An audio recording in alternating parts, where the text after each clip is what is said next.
आपका नित्या क्लासेज अकलेरा की इस कक्षा में ये कक्षा हमने दोबारा आप लोगों के लिए शूट करी है क्योंकि इसमें एक कारण ये है। इसमें एक ऐसा प्रश्न है जो आपको बहुत कंफ्यूज कर रहा है। प्रश्न नंबर 6 ये एक ऐसा प्रश्न है जिसमें आपको अच्छे से समझना है, तो मैं ये कक्षा दोबारा शूट करके आपके डाल रहा हूँ। आप लोग इसे दोबारा समझना और देखना। मॉडल पेपर 5 है। कौन सा मॉडल पेपर है? 5 हिंदी साहित्य वाली क्लास है। तो बढ़ते हैं आगे। पहले प्रश्न को देखिएगा। पहला प्रश्न है, गांधी जी हर दिन घूमने जाते समय सड़क के किनारे कुटिया में क्या करने जाते थे? वहां उनका परिवार रहता था। कुटिया में पशुओं की सेवा करने, दिक मरीजों के हालचाल पूछने, गरीबों की सेवा करने। तो यहाँ सही आंसर आप कौन सा स्वीकार करेंगे? सी वाला। कौन सा आंसर स्वीकार करेंगे? सी वाला, दिक मरीजों के हालचाल पूछने। क्या लेने जाते थे गांधी जी? दिक मरीजों के हालचाल पूछने। किनके हालचाल पूछने? दिक मरीजों के, क्षय रोग से पीड़ित मरीजों के। प्रश्न नंबर 2। प्रश्न नंबर 2, उद्योगों पर कब्जा जमाने के बाद पूंजीपतियों की नजर अब किस पर है? ए में है चिकित्सा पर, बी में है शिक्षा पर, सी में है किसानों की जमीन व उत्पादन पर, डी में है मजदूरों के शोषण पर। तो यहां जो है सही आंसर आएगा सी वाला। यहां सही आंसर आएगा सी वाला। कौन सा आएगा? सी वाला। तो आप सही आंसर स्वीकार करें सी वाला, किसानों की जमीन व उत्पादन पर। प्रश्न नंबर 3 देखेंगे। प्रश्न नंबर 3 है, वे नंदन वन होंगे यशस्वी। पंक्ति में नंदन वन किसे कहा गया है? ए में है जंगल को, बी में है आनंदमयी उद्यान को, सी में है जीवन रूपी बगीचे को, और डी में है समतल मैदान को। तो यहां सही आंसर जो होगा वो होगा बी वाला, आनंदमयी उद्यान को। कौन सा होगा? आनंदमयी उद्यान को। यहां सही आंसर स्वीकार करेंगे बी वाला। बढ़ते हैं प्रश्न नंबर 4 की ओर। पुल की शरीर सबा भये ठाडे। पुल की शरीर सबा भये ठाडे। पंक्ति में ठाडे शब्द किसके लिए प्रयुक्त हुआ है? अब यहाँ सी और डी नहीं आएगा, तो दो को तो हम काट ही देते हैं और देखते हैं ए बी। पुल की शरीर सबा भये ठाडे। पंक्ति में ठाडे शब्द किसके लिए प्रयुक्त हुआ है? तो यहाँ ठाडे जो शब्द है, यहाँ ठाडे जो शब्द है वो भरत के लिए आया है। किसके लिए आया है? भरत के लिए। किसके लिए आया है? भरत के लिए। बिल्कुल। प्रश्न नंबर 5 देखेंगे। सूरदास की झोपड़ी में, सूरदास की झोपड़ी कथा में प्रधान पात्र कौन है? सूरदास की झोपड़ी कथा में प्रधान पात्र कौन है? ए में है सूरदास, बी में है भैरो, सी में है सुबागी, डी में है जगदर। तो यहाँ जो है प्रधान पात्र कौन सा है? यहाँ प्रधान पात्र है सूरदास। प्रधान पात्र कौन सा है? सूरदास। बिल्कुल सही है ए वाला, प्रधान पात्र है सूरदास। प्रधान पात्र कौन सा होगा? सूरदास। बिल्कुल प्रधान पात्र होगा सूरदास। बढ़ते हैं अगले प्रश्न की ओर। हाँ, बढ़ते हैं अगले प्रश्न की ओर। प्रश्न नंबर 6, विश्वनाथ के लिए, विश्वनाथ के लिए, प्रश्न नंबर 6, विश्वनाथ के लिए क्या अत्याचार हो गया था? विश्वनाथ के लिए क्या अत्याचार हो गया था? अब ये प्रश्न इतना इंपॉर्टेंट है, पूछिएगा मत। क्यों इंपॉर्टेंट है? क्योंकि ये प्रश्न आपकी संजीव पासबुक में गलत दे रखा है, संजीव की डेस्क वर्क में गलत दे रखा है। और कभी कभी क्या होता है, उससे भी मैंने जो पिछली क्लास लाइव क्लास ली थी उसमें टाइप करते समय कारणवश मुझसे भी थोड़ी अशुद्धि हो गई थी, इसलिए मैंने उस क्लास को डिलीट करके, और देवराज लोधा जो है स्टूडेंट है, देवराज लोधा ने बार बार कमेंट किया कि सर ये मुझे दोबारा समझाओ। जब मैंने दोबारा समझाया और मुझे लगा कि इस प्रश्न में कहीं ना कहीं कमी है, तो मैंने इस प्रश्न को दोबारा किताब में देखा और ढंग से किताब को समझा। तो ये प्रश्न में क्या आंसर आएगा, ढंग से सुनना। विश्वनाथ के लिए क्या अत्याचार हो गया था? तो ए में है सब्जियों का खराब हो जाना, बी में है अंडों का नष्ट हो जाना, सी में है छोटे भाई द्वारा माँ का दुग्ध पान करना और डी में है उपयुक्त सभी। तो यहाँ सही आंसर स्वीकार होगा सी वाला। बहुत ध्यान देना है इस प्रश्न को। विश्वनाथ के लिए यह अत्याचार हो गया था कि उनके छोटे भाई के आने पर उनका जो है माँ का दुग्ध पान करना छूट गया था, ये उनका ऊपर अत्याचार हो गया था। तो यह सी आंसर आप स्वीकार करें। और ये प्रश्न बहुत इंपॉर्टेंट है, इसको अच्छे से समझना। और इसी प्रश्न के कारण मैंने कक्षा दोबारा शूट करी, है ना। चले आगे। आपकी जो डेस्क वर्क हैं उनमें कुछ में गलतियां हैं। देखो, संजीव के मॉडल पेपर नंबर 5 में, संजीव डेस्क वर्क के मॉडल पेपर नंबर 5 में प्रश्न नंबर 6 है ये, और 6 बिल्कुल गलत है। चले आगे, इसलिए मैंने दोबारा क्लास शूट करी। प्रश्न नंबर 7 देखेंगे। लेखक की हाँ, प्रश्न नंबर 7 देखेंगे। लेखक की पर्यावरण संबंधी चिंता सिर्फ मालवा तक सीमित न होकर कहां तक हो गई है? ए में है मध्य प्रदेश तक, बी में है राजस्थान तक, सी में है भारत तक और डी में है सार्वभौमिक। तो यहां सही आंसर आएगा डी वाला, सार्वभौमिक। कौन सा आंसर आएगा? डी वाला, सार्वभौमिक। सही आंसर स्वीकार करेंगे डी वाला।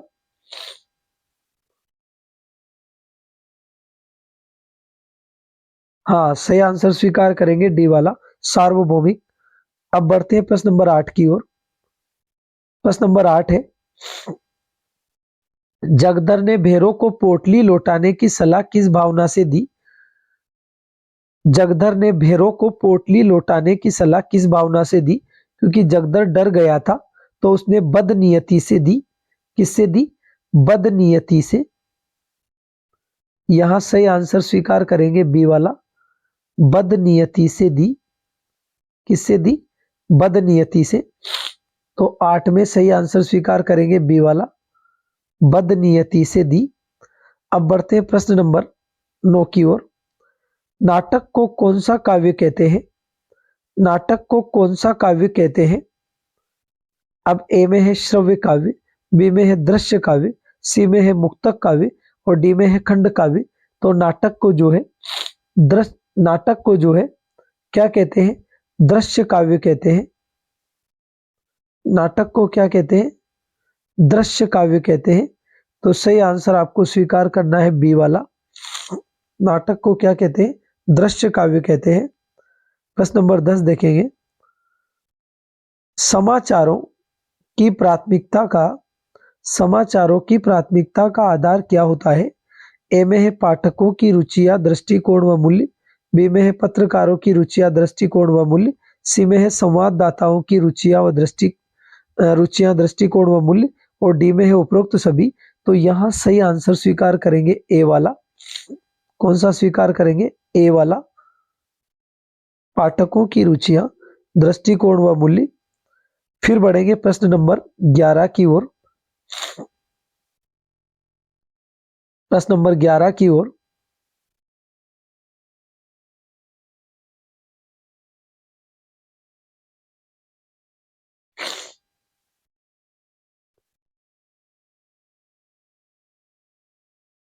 रिपोर्टिंग के दौरान अपने क्षेत्र से संबंधित मिली जानकारी के साथ रिपोर्टर को सर्वप्रथम क्या करना चाहिए?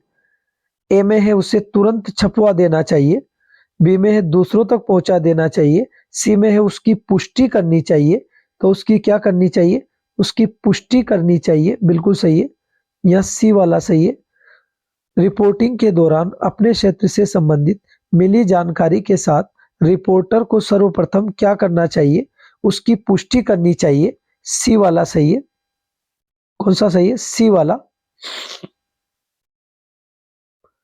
प्रश्न नंबर 12, पर्यावरण पर छपने वाली पत्रिकाएं हैं। हम पढ़ाते वही है, जो सही होता है, और 10 बार रिसर्च करके 10 बार सोच समझकर पढ़ाते हैं। हम बेवकूफ नहीं बनाते बच्चों को। पर्यावरण पर छपने वाली पत्रिकाएं हैं।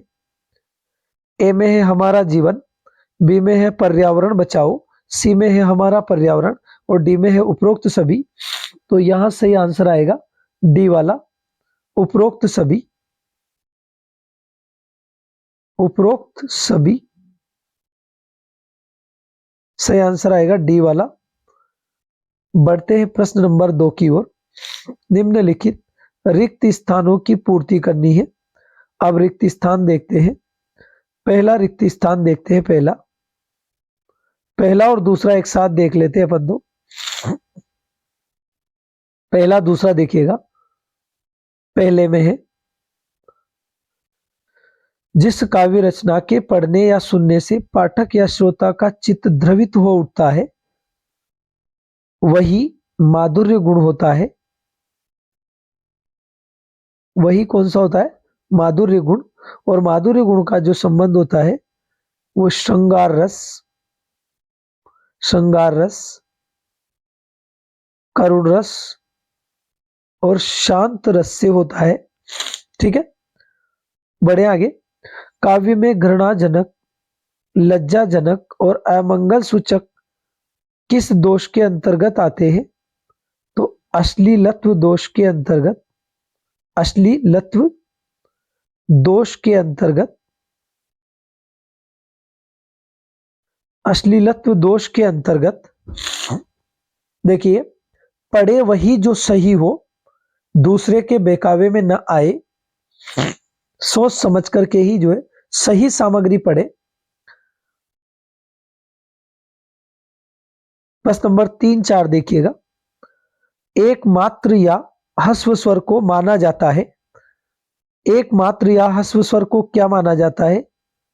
लघु माना जाता है। ह्रस्व स्वर को लघु माना जाता है। आपकी संजीव की डेस्क वर्क और एक्सीलेंट की डेस्क वर्क में पहले प्रश्न को टीचर से सही सलाह लेकर के सही तरह से समझ करके ही आपको पढ़ना है, गलत नहीं पढ़ना है। अगर नहीं आ रहा है तो 10 बार टीचर से पूछे। कवि छंद के प्रत्येक चरण में कितने वर्ण होते हैं? 31 वर्ण होते हैं। गलत जानकारी आपका भविष्य बिगाड़ सकती है, इसलिए सोच समझकर और सही पढ़े। हाँ, 31 वर्ण होते हैं। प्रश्न नंबर 5 और 6 देखिएगा। अलंकार काव्य की क्या है? तो अलंकार काव्य की आत्मा है। जैसे हमारे शरीर में आत्मा निवास करती है, वैसे अलंकार की जो आत्मा है, हाँ, वैसे ही अलंकार जो है काव्य की आत्मा है। का सरवरी तेहु देव मयंकु, अरे सरवर तुझे क्या हम मयंक दे, मतलब चंद्रमा दे। चांद कलंकी, वह चंद्रमा तो कलंक है, मतलब कलंकित है, जबकि तू तो निकलंक है, निष्कलंक है। काव्य पंक्ति में कौन सा अलंकार है? भाई साहब, यहाँ उपमान को बड़ा चढ़ाकर दिखाने की अपेक्षा उपमेय को बड़ा चढ़ाकर दिखाया गया है। और जहां उपमेय को बड़ा चढ़ाकर दिखाया जाता है और उपमान को फीका दिखाया जाता है, वह व्यतिरेक अलंकार होता है। कौन सा अलंकार होता है? व्यतिरेक अलंकार। ठीक है, तो आप लोगों का बहुत बहुत धन्यवाद। हम तो यही चाहते हैं कि विद्यार्थी के हित के लिए यदि हमें दोबारा से कक्षा बनानी पड़े तो हम दोबारा कक्षा शूट करेंगे, लेकिन विद्यार्थियों को गलत जानकारी नहीं देंगे, भ्रमित नहीं करेंगे। क्योंकि संजीव की डेस्क वर्क में मॉडल पेपर नंबर 5 में प्रश्न नंबर 6 बिल्कुल गलत दिया गया है और हम विद्यार्थियों को भ्रामक जानकारी नहीं देंगे। हम बहुत अच्छी तरह से प्रश्न को समझ करके है जो है बच्चों को बार बार पढ़ाएंगे, अच्छे से समझाएंगे, सिखाएंगे। उसके बाद ही जो है बच्चों को कहेंगे कि ये सही है। क्योंकि हम भी कभी कभी भ्रमित हो जाते हैं, फिर हम किताबों से जानकारी अर्जित करते हैं, किताबों में पढ़ के देखते हैं किताबों में क्या सही है, फिर हम वो बच्चों को बताते हैं। तो धन्यवाद, मिलते हैं अगली कक्षा में। ये कक्षा अपने दोस्तों को शेयर करना ना भूलें, क्योंकि ऐसी कक्षाएं ही बच्चों को आगे ले जाती है और गलत जानकारियां बच्चों को पीछे धकेल देती है। तो आप अपने दोस्तों तक कक्षा को जरूर शेयर करें। धन्यवाद, मिलते हैं अगली कक्षा में।